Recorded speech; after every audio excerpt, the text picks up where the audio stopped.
Birbhum portal. বুধবার কেন্দুলির জয়দেবে পুজো দিলেন BJP রাজ্য সভাপতি সুকান্ত মজুমদার। এদিন দুপুরে তিনি আসেন কেন্দুলির জয়দেবে এবং চলছে জয়দেবের কেন্দুলি মেলা। তিনি মেলাও ঘুরে দেখলেন, সেই সঙ্গে রাধা গোবিন্দ মন্দিরে পুজোও দিলেন।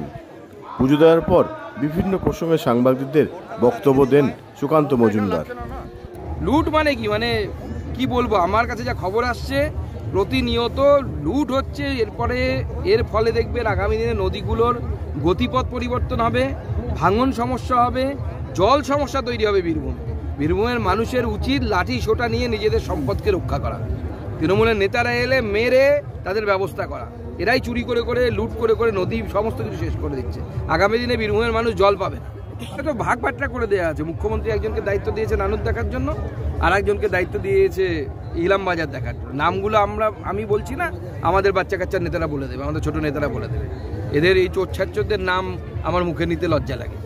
তো এই চোরেরা জনগণের সম্পদ লুট করছে, আর মুখ্যমন্ত্রী চুপচাপ বসে দেখছেন। আপনার মনে হয়, আমার মনে হয় মুখ্যমন্ত্রী কিছু ভাগ পান নিশ্চয়ই, নাহলে এরকম করতে দিতেন না। মুখ্যমন্ত্রী ভাগ পাচ্ছেন, সেই ভাগের জন্য চুপ করে বসে আছে।